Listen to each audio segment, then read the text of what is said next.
queens, love and light kings and queens. Welcome to another episode of Queen Up. I am Lady Nicole, and I am super excited that you have taken the time to join us for our May edition, where we are focused on motherhood. Now, before we get started, I must introduce our beautiful, lovely royal representatives. Dr. J. Hello. Miss Royal. Hi. Kim B. Good morning. And joining us today is the lovely, lovely Sanya Hudson. And we will be hearing more from her later on in the show. Welcome, ladies. Thank you for having us. How are you doing today? I'm doing well. It's beautiful outside. It's sunny. I can't complain. Good, good. So we are going to get this party started with our first Queen Quality segment, Mommas Boys. The good, the bad, and the ugly. So I'm sure you all know that I have two extraordinary sons. They are amazing. I raised them to be proactive, productive, God-fearing gentlemen. I raised them to have manners and just be good men. What I did not do, and I hope that I did not do, is raise them to be some woman's nightmare, meaning that I just let it get away with murder, just no accountability, no responsibility, and just laziness. Now, we don't do that at all. So there are some attributes to being a mama's boy that are not completely bad. And the fact that I love my sons and they love me and we have, I think, the best relationship is, you know, what I would call them being a mama's boy. And I don't think it's totally bad. Okay. What about you, Kim B? Well, you know that I also have a son that I love, and I will go to the moon and back for my son. Right. But there are some things, you know, that I would not change. I love the fact that he's in college in his last year and we FaceTime every day. But that's not a negative thing. Right. That's just keeping in contact with each other. That's right. Unfortunately, it's a lot of things going on in this world that is wicked, especially with our young Black men and older Black men.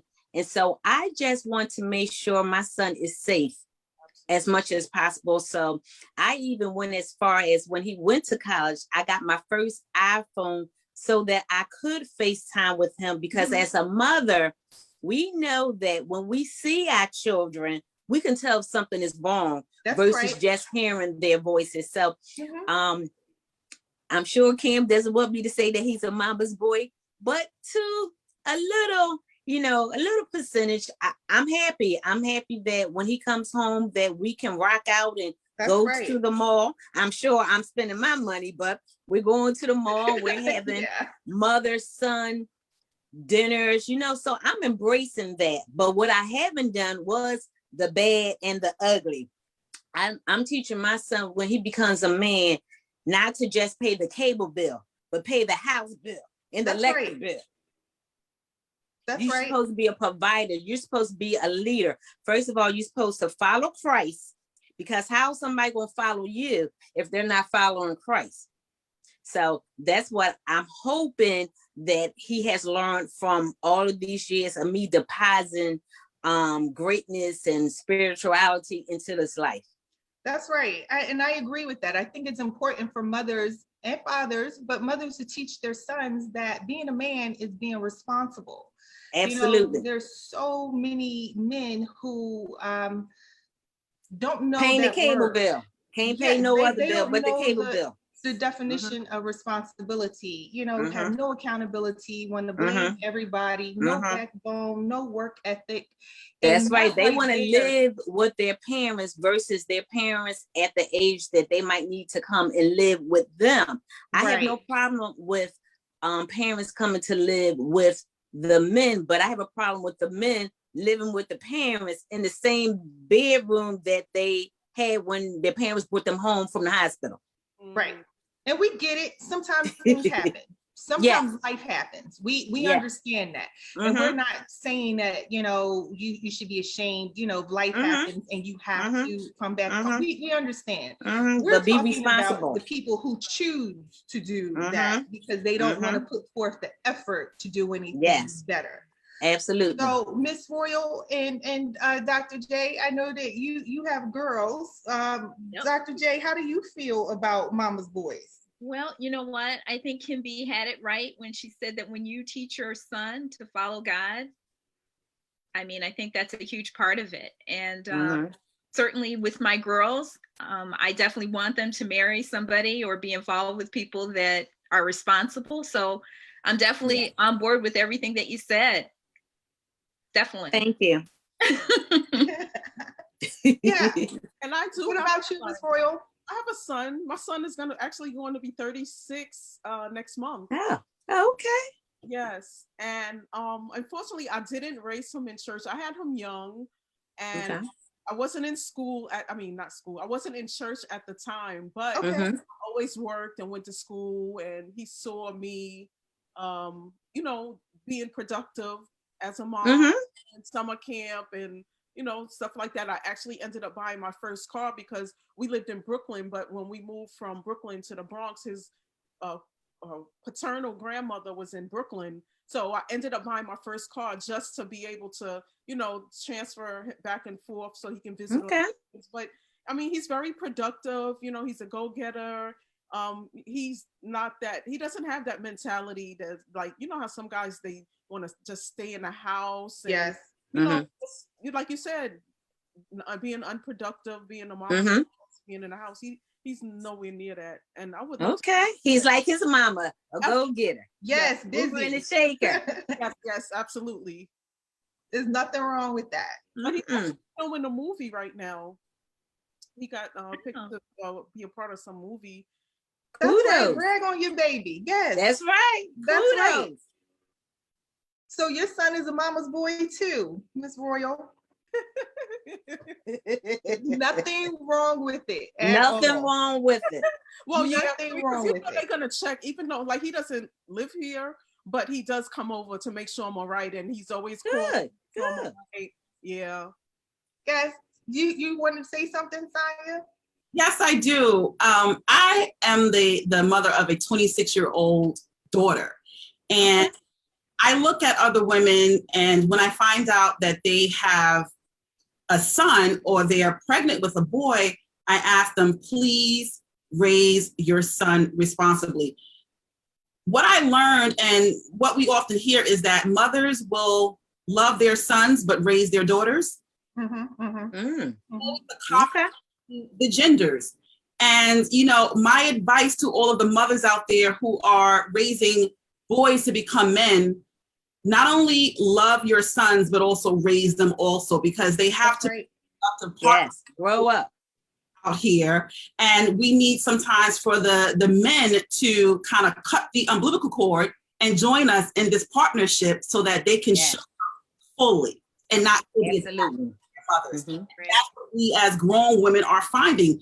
Too many mama's boys. So please, as long as you are loving on these wonderful boys, also raise them. Absolutely.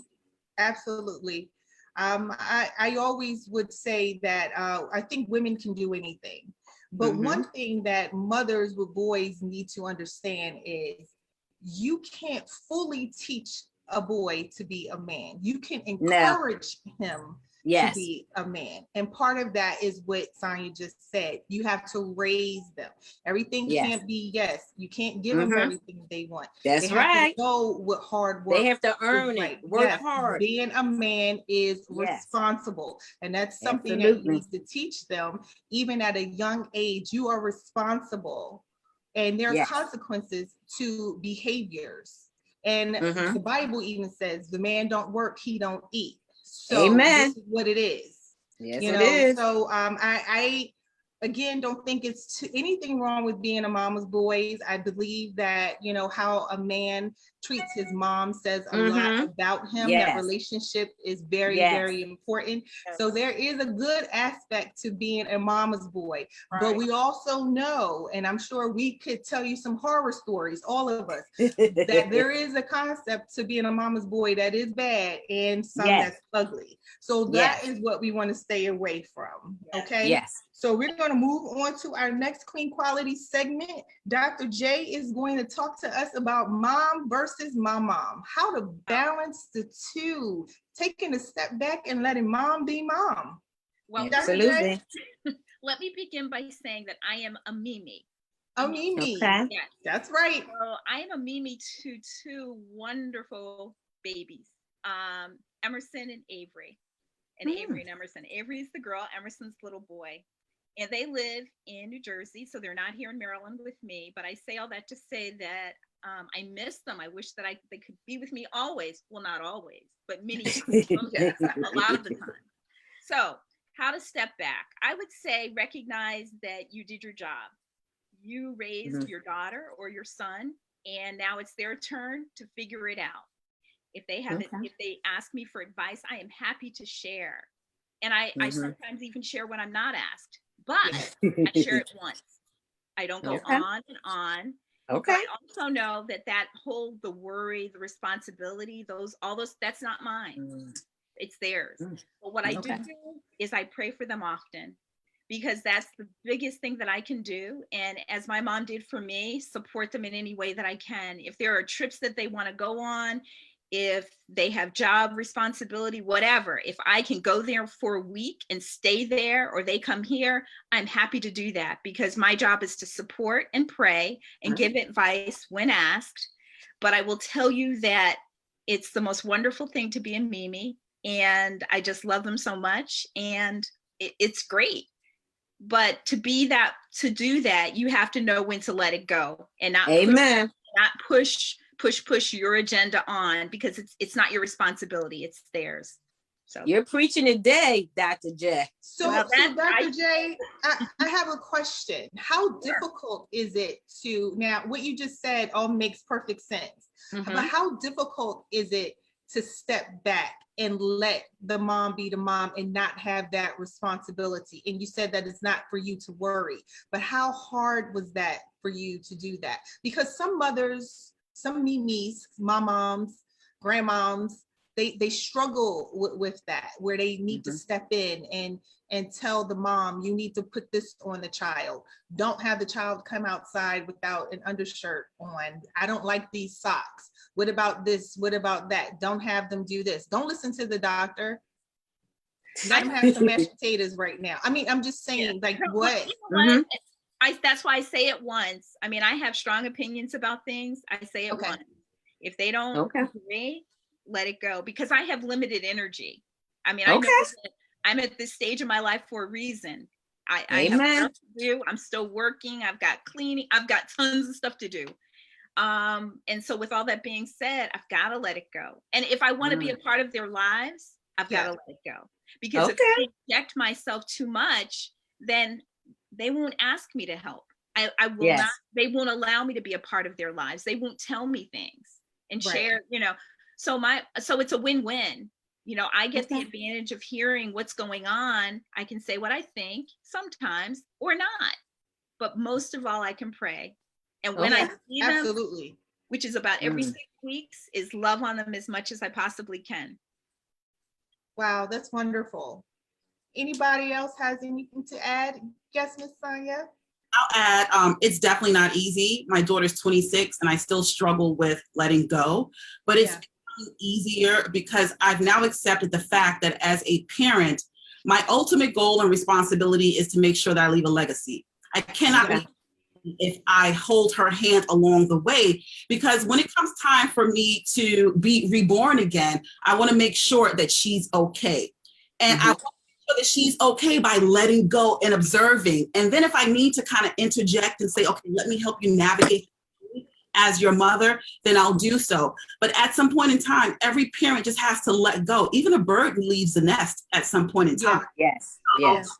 have to leave the nest too, so they can fly on their own. And as adult parents, our responsibility is to just check in periodically and say, "Are you okay?" And step. Okay. And that makes perfect sense. And we hear you. It's just that, again, not to beat a dead horse, there are some people who really struggle with letting go of their own child. But now my child has a child and is responsible for another human being who, grandparents' relationship with their children is just like crazy. They love their grandchildren. Off the chain. That that there's some aspect to maybe she doesn't know the right thing to do. Maybe she doesn't know if the child is screaming, he might need this, or maybe so they struggle with that, and they interject what you should be doing, and they become worry wards. So I was just amazed that Dr. J really seems to have a nice balance to this, and I think that that's awesome, because a lot of mothers, a lot of grandmothers, mimis, moms, nanas, they struggle with letting go, and it also sometimes turns into competition. Yes, it does. Some people, which is not healthy. It really can be. Yes, my mom, I'm the only child, and my son is her only grandson, her sweetie, and everything I say, she do the exact opposite. If I say Kim gonna come home from college on Friday, she gonna run out and buy a ticket for him to get home on Wednesday. We just had that conversation right before we got on this morning. So my son is coming home for Mother's Day, my birthday, on Saturday. She wants him to stay extra days for her only. So my son is 23. He's not 3. He's 23. And so he knows how to play us. Yeah. Bamboozle us. Ask me for something, I say no, because I'm a good parent. You can't always say yes. Ask grandma for it. She sent it to him. But you can kind of get a good idea of which type of mothers will hold on forever to their children. Have you ever seen those mothers who have a 6-year-old still in a stroller? Yes, I have. They big as me. Yes. Yes, we've seen that. His legs is dragging. Yes. Yes. So we as mothers, when we see that happening, we should just kind of whisper, "It's okay. It's okay. We understand your frustration of letting go." But that's a red flag right there. When you see those in the mall, children are 6 years old, still in the stroller, she's going to be one of those. Oh, yes. Oh, yes. Yes. We definitely. But I heard that the grandparents' grandmom's love is different than a mom's love. Yes. That's what my mom is always telling me, how she really wanted to have a son, and now she has a son. I said, "Where is he?" Talking about some Cam. So now my son is her son. So I guess I can't wait till my mom to see this episode. Oh no. Okay, ladies, we're going to move on to our next Queen Quality segment. And actually, it is a roundabout queenly question, and it's called "I Get It From My Mama." What attributes do you believe that you got from your mother, or what attributes do you think that you as a mom would hand down to your child? Let's start with Ms. Royal. Okay. So I would say one of the things that I got from my mother is the strength, because we've been through a lot. When I was growing up, we went through a lot, and I never saw my mom fold, or quit. And I really admire that. When I look back in retrospect, and I say, wow, my mom she just turned 70 last month. And well, actually this month, like last week, she just turned 70. And so, I look back like, wow, I remember when my mom turned 50. Yeah. And, she just never gave up. And we had our struggles, and I just love that. And my kids, what they get from me, I believe, is the drive, the go-getter drive, because my son is out there making it happen. My daughter, she'll be 18 in July, but she started her business when she turned 16. She wanted to normally we go on vacations for her birthdays, but when she turned 16, she wanted to start a business. And so she has her hair and lash business that she does. And Yeah. That's awesome. Yes. Awesome. What about you, Kim B? Well, I have to say determination. My mother got a full scholarship to college when she was 21. So not the traditional role of graduating from high school, going straight into college, but she went to college when she was 21, got a full scholarship. And so I started college traditionally, but then I stopped, but then I went back. And so I went all the way to my doctoral studies. And my son was able to see me working hard to achieve some of my accomplishments that I had set out for myself. So my mom, in return, she went to school to get her master's at age 68 because she said, if you can do it, so can I. That's right. And so my son has actually seen both me and my mom as single women taking care of our business. And so my mom was always determined to do the best job she could do with me. I went to Catholic school. I didn't even know that we were poor. Yeah. I went to Catholic school all my life. So she was determined. She was, she was a giver. And so in return, I think that I'm determined, I'm a giver, and I'm always taking care of my business. So I'm hoping that Cam is going to be, getting some of the things that we have placed in front of him, and he only has one life. He's not a kitty cat. So he got to take care of his business. And so I've already built that foundation. So I'm hoping that he's really, going to take my lead and elevate himself. That's awesome. Dr. J? Gosh, I was going to go lighter. I mean, my mom was divorced when I was 8, and she raised my sister and I, anyway, I won't go into that. But I say all that to say that she had a challenging time, but she got it done. Sent my sister and I to private school, college, whole 9 yards, and she did it by herself. And so with all that being said, I was going to say she loved clothes. From the time that I was young, we would always go to stores together. And I remember when I was a young mother, I would take my older daughter more particularly to stores, and she and I both of us would be in there trying on clothes. She was maybe 4 or 5. And so we all loved clothes. So that's what, beyond, the more persistence and those kinds of qualities, definitely the love of clothes and fashion. That's awesome. Okay. So, Sanya, I know that you say your daughter's 26. What do you think that you passed along to her? I'm finding that this might be something just embedded in our DNA, being unapologetic. Okay. My mother was born in the segregated South, and she moved to New York right before I was born, maybe 2 years before I was born. And she always stood in her truth. And oftentimes growing up, I thought that her communication was a little bit abrasive and harsh, but it really gave me the fortitude as a Black woman in today's culture to always stand in my truth. And even though it may be uncomfortable, you don't have to apologize for standing in and being a strong, unapologetic Black woman. So that is something that I've also— Kudos to you. Yes. That's awesome. I love that. I do.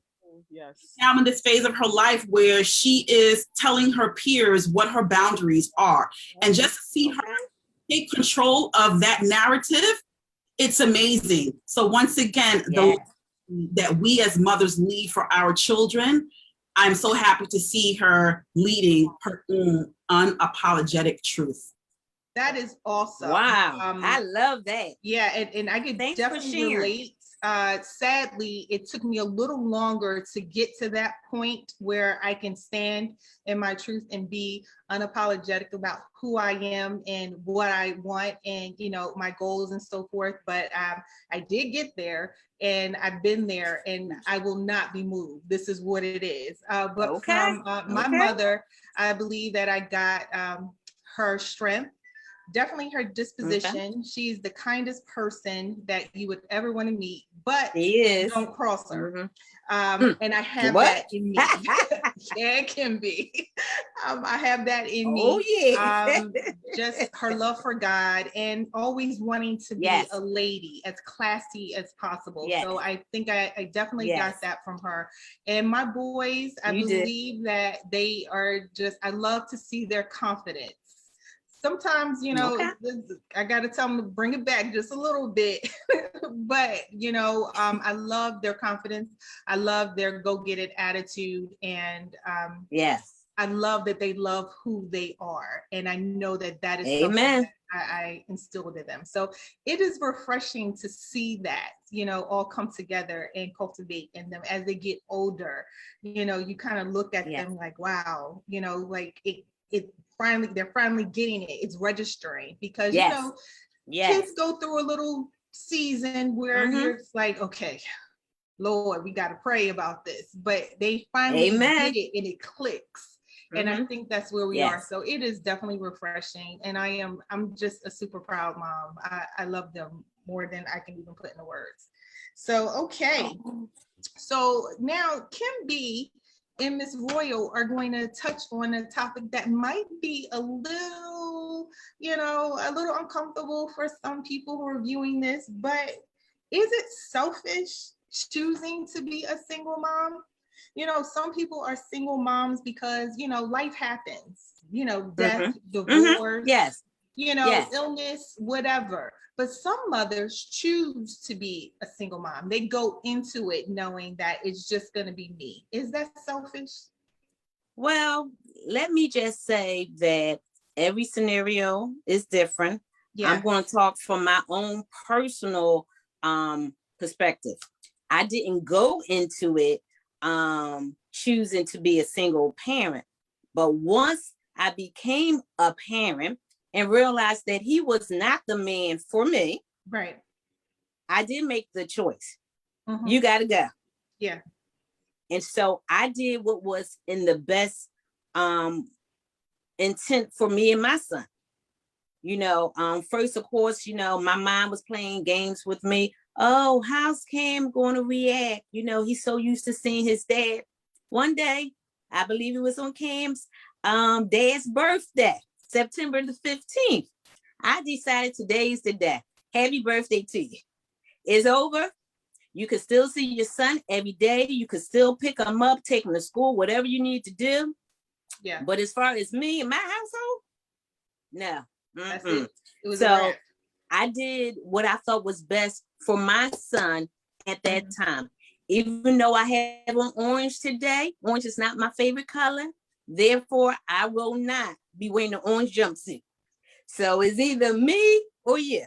So I made the decision. Was it selfish? No, because I thought it out. You know, if you're going to be a good father, no matter what, wherever you live there, no matter whoever you're in a relationship with, you're still going to be a good father.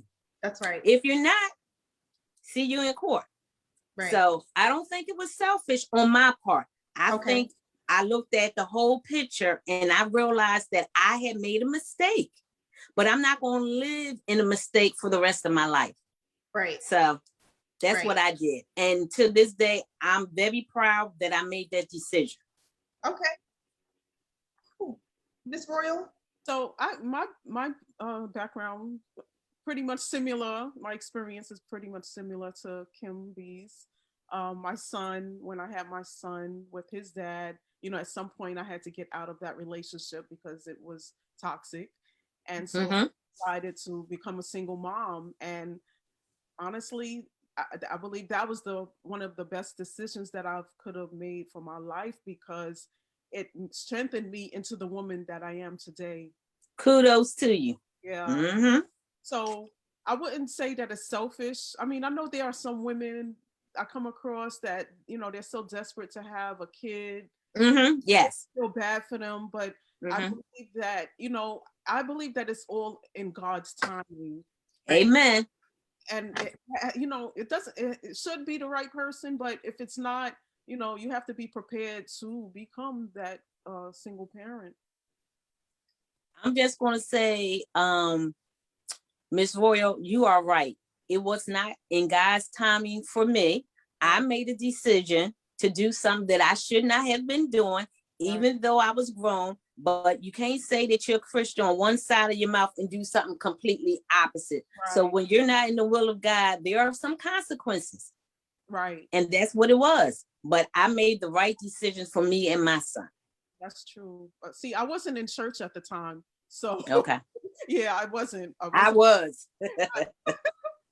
So, you know what? The thing that I applaud both of you ladies is that the reality of it is that you all are great moms. And I think that Thank you. Decision to, you know, to do what you needed to do. And I mean, I mentioned before that my mom was a single mom. I mean, the reality of it is that she was married for 13 years and she was in a toxic relationship and said, I can't do this. I can't do this to my daughters and I can't do it for myself. Absolutely. And I mean, it works out fine. But for those women who, let's say, if they were single, no intention of getting married, but they just wanted a child, right? I applaud that as well. Yeah. And personally, I don't think it's selfish. If you have the means to provide for a child and the commitment, I mean, and not only that, whether you're single or married, it does take a village. There are people that can other men, uncles, and friends. Yes. I mean, and so I just think that it's really more of a matter of, if you're equipped to do it, go for it, and just be the best that you can be. And I applaud both of you for the decisions that you made. And I represent your kids, but I'm sure they're wonderful and very Thank you so much, Dr. J. And you hit the nail. I mean, you're so on point. It does take a village to raise a child. And Nicole and I have been village people. You know, we used to watch each other children. And so when you have that family support, it does help. I'm not going to say that it was always fun and good times, but Cam knows how much I love him. We talk about it. And so that's something else that I've deposited in him. Don't do the same things that I've done. Right. Yeah. Be wise about your decisions, because anybody you lay down could be a possible baby mama, and you don't want that. Right. So learn from my mistakes. Yes. Right. And I'll also add, I applaud, women who are courage enough to make the decision to be single mothers. What I find uncomfortable is that word selfish always and only applies to women who want to take control of their own narrative. Yes. And we need to stop that. Society needs to stop that. Times are changing. Women are understanding and embracing their value. And that wasn't done years ago. We are stepping into our... That's right. And, when we are often called selfish for defining our roles ourselves and leading the charge of our narratives, sometimes we just got to turn down that noise and keep on being the queens that we are, raising our... Amen. Readjust that crown.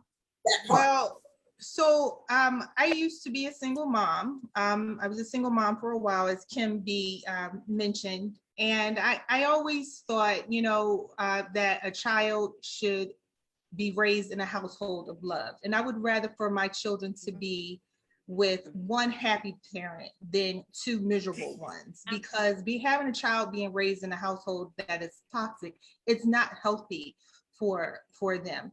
And one of the things that I did want to touch on is that what Sanya just said, if you are a single mom and you are a good single mom, how anyone could call you selfish is just mind-boggling, because you know that you can't even put the two in the same sentence, because being a single mom, it's always about the children, that you have to have double of everything because you don't have time like everyone else. So you can't be selfish. But unfortunately, society, likes to put those things on women for whatever reason. And they want to call us selfish and you're not right. And the kids are going to grow up to resent you, or whatever it is that they say, the negative things that, people say. And I just think that society is hard on women sometimes when we're just doing the best that we can. And again, we all know how to adjust our crowns. In Queen, we do it all the time. Yes, and we the do. good thing about sisterhood is that we know how to help adjust other people's crowns too, absolutely. And we do it without telling everybody that that's we right. did it, you do it every day. It does take a village. So whether you're a single mom by life chances or just because you want to be, be the best mom that you can, and understand that you have a responsibility to raise a child and do it the right way. Yes. Okay, so next we're going to go around about and do mom-isms. So what are some of the common phrases that you remember as a child, or what are some of the things that you say to your child that you probably never thought that you would say? Kim B? Well, I say a lot. So, of course, I didn't make this up, because as soon as I say it, everybody gonna know the devil is a liar. My son tells me that 100 times. The devil is a liar. I think we've all probably heard that one. I'll add something my mother used to always say to me when she would take me to visit her friends is, now when you go inside, you sit down. That's right. Yes, Lord. Yep. Have that talk with you. Yep. That's right. Don't embarrass me. That's right. Yep. Mm-hmm. Yep. Let me get you right. When you take your children to work, you always tell them in that car, you look at a person in the eyes, you say, yes, ma'am, no, ma'am. Right. Yes, yes. So, but what I say to my daughter, I said a lot, and this question made me think about, like, what do I often say to her? And I find myself saying, don't play with me. That's right. Look, I think we probably all say that. Oh, yeah. Oh, yeah. What about you, Dr. J? Funny thing is that it's even gone down to the next generation, because my daughter had just told me. My mom used to say to me a lot, well, you can say it nicely. Like whenever you say something a little snippish or whatever, you can say it nicely. And so I used to say the same thing to my daughters. And now Avery, most recently, she said, well, Mimi said that you don't have to say it that way. You can say it nicely. And so it's like that. I laugh so it's like the third generation. You can say it nicely. Okay. Okay. Miss Royal? Well, when I was growing up, I remember my mom would always tell us, don't do what she does, do what she says. Yeah. Yes. And another one that she would always say, like, like when you get in trouble and then you kind of try to go in that place where you want to go past, like, just try her or something like that. And she would be like, all right, try me.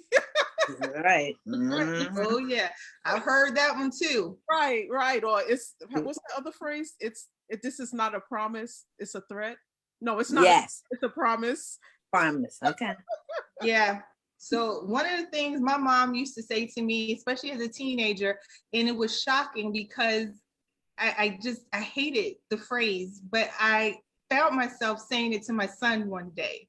And it just like, oh my gosh, I'm turning into my mom.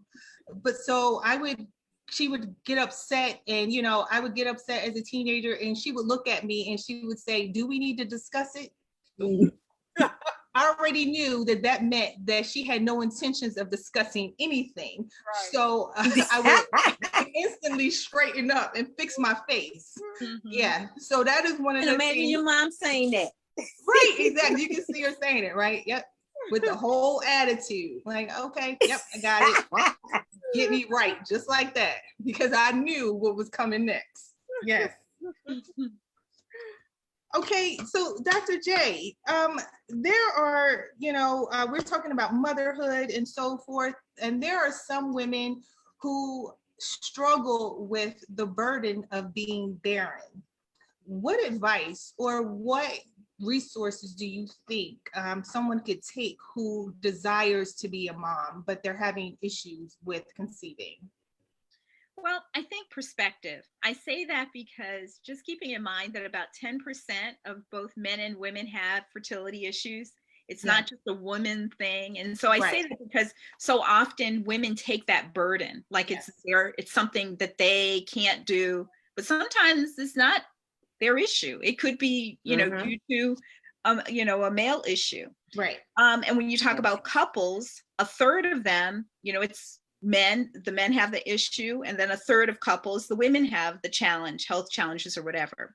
But be that as it may, in either case, if it's a situation where a woman wants to have a child and cannot, I would say look at the possibility of adoption, and further look at the possibility of being a mom, a surrogate mom.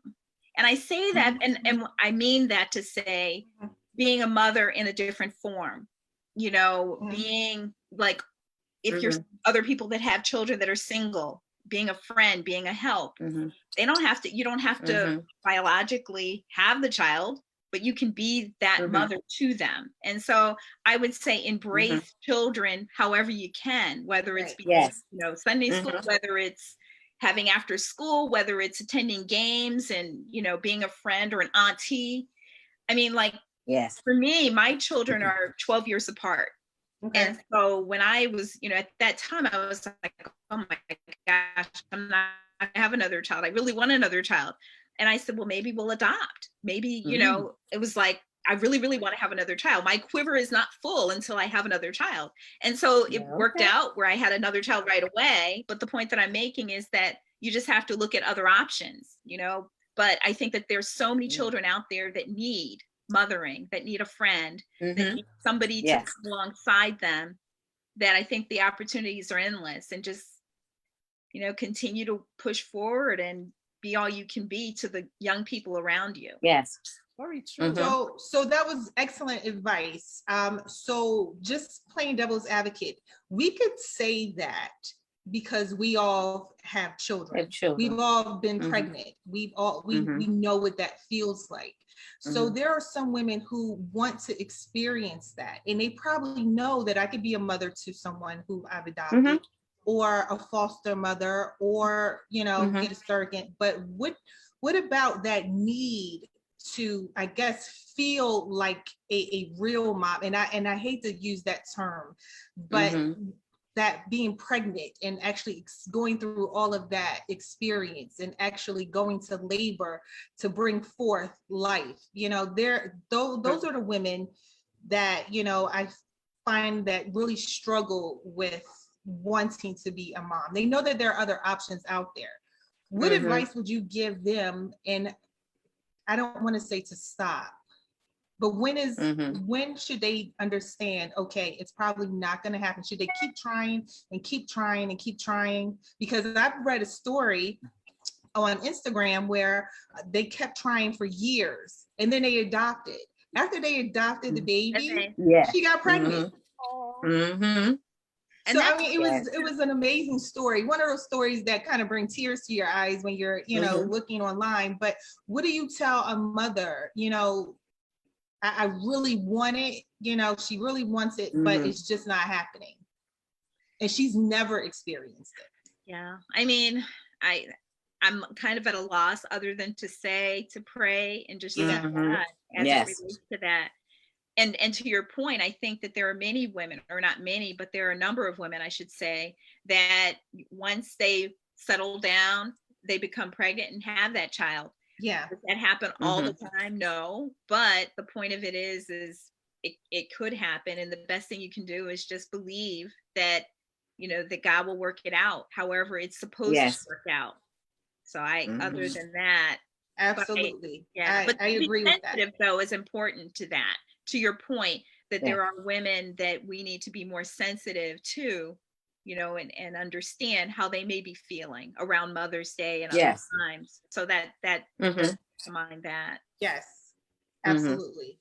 Does anyone have anything else to add? Well, I know that women are doing what are the in vitro fertilization and freezing eggs and like that. So I mean, there are options. I'm still like at a loss with the egg freezing thing, but I have a few friends that ended up doing the in vitro fertilization to have kids, and they were successful. And I've heard that was like super expensive. Yes. Really? Wow. Yeah, I've heard that's a lot of money to have done. Now, I just want to say that I don't think my sister friend is in that situation where she cannot have children, but I know one of my special sister friends don't have children. So I'm always making sure that my son does some extra things for her, with her around the holidays, because she's very involved in his life, Mother's Day. So even though she's his aunt, she's like another godmother figure to her. So, he always makes sure she feels special and sends, the cards and, things like that. Make sure that he calls her versus texting her, just to make sure that she doesn't feel lonely on those special days. Right. That's nice. Right. And I just want to add that, oftentimes we are asked to change our language because we don't want to offend any woman who is trying to have a baby and can't for whatever reason. But I also think that we should be mindful of women who don't want to have children. It's one thing finding these societies and not just talking to women with the plan of, okay, this is what the gender role is for females. Oh, you're not pregnant. Oh, you're pregnant at age 15. Like, we have to stop putting on these judgmental societal roles on women. Just talk to women as if they're a blank surface and they give us their narrative and their story.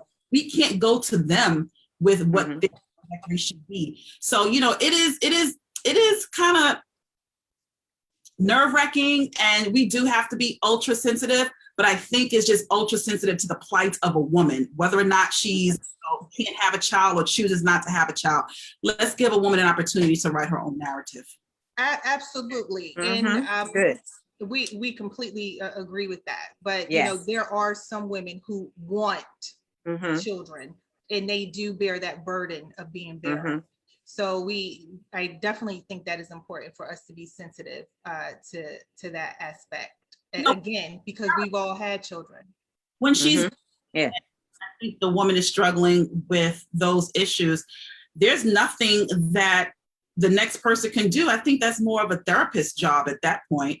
Yeah, I agree that therapy is definitely important. But again, like if one of my friends, and I knew she was struggling with that issue, I think that there are some things as queens, as sisters, that you can do to support someone who is in that situation. The same thing if someone experienced a death or divorce or illness. You may not physically be enduring that, or maybe you don't know how it feels. And yes, therapy can help everybody. But as a friend who is concerned and shows love, I think that we can all exercise some sense of, let me just step back and not let it be about me, and understand.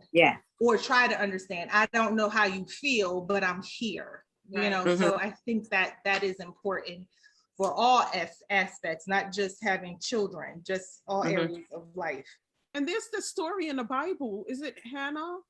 Who was trying to have babies, and the other one was like making fun of her. Yep. Yeah, that's definitely in the Bible. Yes.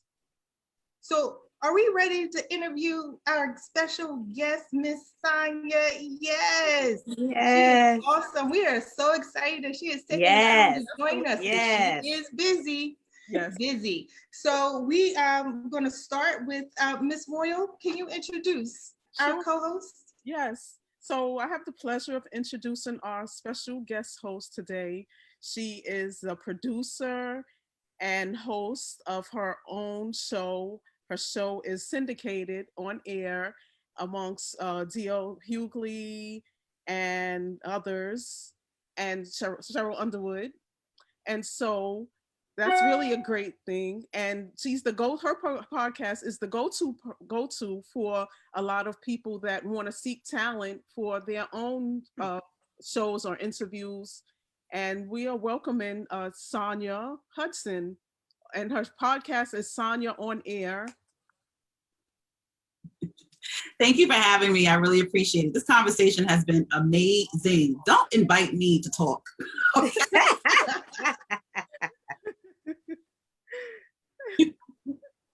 Kim? Okay, so Queen, welcome. Can you tell us who was the most famous celebrity that you have interviewed so far in your career? Wow. I was really thinking about that question. Every single celebrity that I get, I'm always amazed, and I'm always, because I still consider myself to be this young girl, even though I'm young still. That's right. This young girl still playing double dutch in Brooklyn, New York. It never gets old for me. But if I had to highlight one, it would be Reverend Jesse Jackson. Oh, awesome. Okay. I'll tell you why. That interview, actually, it was the most difficult interview to get through. I don't know if you've ever heard Jesse Jackson speak, sometimes it's a little bit different. But I was so amazed I had him in my presence, and I was asking him questions, and we were laughing. And as soon as the producer ended the show and Reverend Jesse Jackson left, that is the only time that I walked down the streets of Brooklyn, New York, crying. Oh, wow. Oh. Humbled. I dropped to the sidewalk. I thanked the opportunity. Awesome. That would be the most awe-inspiring celebrity interview I've ever had. Okay, awesome. Cool. So my next question is, what has been the most important milestone in your career so far? I want to capture 3, and it's a timeline. The first milestone was when I got out of my own way and said yes to the opportunity. I was sitting at my desk and someone asked me if I would co-host their podcast. And I'm just like, well, I've never thought about doing this before, but like I love to talk and remove the fear and just my own way and trust in my capabilities. The second one was knowing my value. It was a time where I knew that I had to step away from co-hosting that podcast and that show because my brand was growing, but I felt like I was abandoning my team and not understanding that sometimes things are for a season. Amen. And you grow. And even when a plant gets too big for the flower pot, it has to be somewhere else. Absolutely. I love that. So I tell you, I've grown. Now I need to be put into this place. And the other thing was also being unapologetic. Yes. Being a woman of color in front of TV, film, beauty, fashion executives, sometimes you lose your voice. And I have to, once again, remember my value. They kept telling me, oh, do this and do that. And when it got to become too much, I knew when to walk away. Yeah. Yes. You know what? This isn't a good fit for me. So knowing my value, tapping into it, being unapologetic, those were some of the milestones that kind of defined some of these pivotal experiences that I've had. So I could show other women that you can be strong, you can say no, you can be unapologetic, and guess what? It's going to be okay. Right. Love it. Love it. Yes. Okay. That's awesome. Wow. Ms. Royal? Yes. So one question that I wanted to ask you was that, there's a lot of people, especially now since the pandemic, a lot of people are doing podcasts and stuff. So what advice would you give to someone that's up and coming and wants to get involved in becoming a media journalist and interviewing celebrities? Trust yourself. Right. You're going to make mistakes. There is not a show that I produce. Like I said, I'm on the dial alongside, some very influential people. I have a very successful podcast as well. You're going to make mistakes. Whenever I do a live show and something happens, the camera may fall, the audio may go out, I leave that in the show because I want people to understand how to fall down and get right back on up. Oh, hey, girl. Okay. In this day and age that we live in, social media only shows you the perfection. Yeah. I show you my perfect imperfections. Right. Okay. Okay, make the mistakes use them as valuable teaching moments. And when you fall, get right back on up. So that's the lesson and the message that I want to leave with anybody who wants to start a podcast, because the market is very, very much oversaturated. So the second piece of advice I would say is make sure that you want to do something that will set yourself apart from other podcasters. For me, the reason why my podcast has been so successful in this whole entertainment and celebrity realm is because I could care less about the gossip. I want to tap into the talent, because we have 5-year-olds, we have 10-year-olds, we have 30-year-olds, we have 50, 70-year-olds who are watching, who may want to be in the same place as that celebrity. Right. I have them in my presence and a captivated audience. I want them to tell me about their life's journey, what they did in the beginning, in the middle, how they stay there, because somebody's watching, somebody's listening. Yeah. One. So I don't want to hear about the gossip. I want to know how you do it, and how can you tell other people to do the same thing. How about that? Okay, now. Yes. I really. Yes, we love that. Yes. So my last question is, did you, as you were growing up, is media something that you wanted to be in, or you kind of just landed in it? Like, did you plan it, or did you just land in it? It's kind of weird. I know this is the lane that God has purposed for me. Growing up, I was always writing stories. I was laughing with my daughter yesterday in the mall. A Whitney Houston song came on the radio in the department store, and I told my daughter, I said, oh my gosh, when I was in the 8th grade, this is a true story. Every day when I was in the 8th grade, I would stay behind. I wouldn't go to lunch with the rest of the class because I would rehearse, so that when my classroom returned after lunch, I would sing them a Whitney Houston song. So I went to talent. I went to performing arts schools from elementary, junior high school, and high school. I knew that I was going to be in entertainment. I just didn't know how. The opportunity presented itself. I said, wait a minute. I could dance on air. I could talk on the microphone. I'm there. So yeah, I didn't know it back then, but now that I think about it, I'm right where I'm supposed to be, because I got out of my way and I allowed God to use me. Wow, Sanya, awesome. That is awesome. Awesome. Yes, we love that. Yes. Absolutely. So thank you so much for joining us today, Sanya. Thank you so much for that information and encouragement. We really appreciate it. It was awesome. So before we go, we have some awesome people on our panel that I just want to highlight, and I just want to give them, a few seconds to kind of just let us know what they're up to outside of Queen Up. Ms. Royal, could you start? So I have a company called Royal Hustler Promotions Company. I do promotions and some light PR for some independent music artists. I am also the research director for Hip Hop Boulevard. Hip Hop Boulevard was started a couple of years ago. They have been instrumental in renaming some of the streets after hip hop legends here in the Bronx. Awesome. Yeah, and so we have an event coming up, actually May 20th, and we're preparing for the 2020 Hip Hop Awards. We had to postpone them because of COVID. But right now we are kind of, putting everything in place to try to get a date to have the award ceremony. And the gist of Hip Hop Boulevard really is to kind of keep the culture and positivity in hip hop while, showing the respect for our legends, because they've been overlooked so much. Yeah. And that's pretty much it. Awesome. That's great. Awesome. Thank you. Dr. J. I want to add one thing. And sure.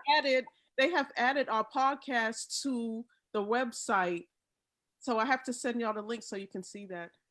Thank you so much for that. We appreciate it. Congratulations. Yes. Dr. J, you want to share with us? Sure. Well, I am very, very passionate about women's health. And so I had the opportunity to write an article for the Wharton Health Quarterly. And so that's going to be published in April's edition. And the title of the article is Black Women's Health Matters. Oh, nice. And so I'm really excited about that. I will pass that on when that comes out. April the Senate, so it should be out shortly. Nice. So awesome. That's really awesome. Wharton, wow, that's huge. Yes. Kim B. So, hi, my name is Kim B. Wells, and I am the CEO of Grime & Shine Cleaning Solutions, LLC. My cleaning company is COVID-19 certified. We service New Jersey, Delaware, and Pennsylvania. My company does residential, commercial, post-construction, and crime scene cleanup. Right now, I am in desperately need of hiring. The pay will be anywhere from $22 through $25 per hour. And I am also going to be in a cleaning online magazine in June, highlighting my company. So I'll be sending out that information for everyone to review the article. Thank you. Send me a copy of that flyer so I can post it, the one that you're hiring. Awesome. Yes, so all of the information will be posted at the end of the podcast. Cam and I just did another interview for Black Love Recovery. Please be on the lookout for that, Love After Divorce. Also, please make sure that you stay in touch with us for our website, Respect My Royalty, and of course, our YouTube channels for our podcast, Queen Up. Please like, share, and subscribe. And my book is still on sale on Amazon and Barnes & Noble, or on our website, respectmyroyalty.com. So we are about handling business, all of us. Yes. So we appreciate you guys, every last one of you. You're awesome. I want to say happy Mother's Day to all of the moms, all of the grandmoms, the mimis, the nanas, all of the aunties, godmoms, and foster moms, stepmoms, adopted moms. Keep handling your business.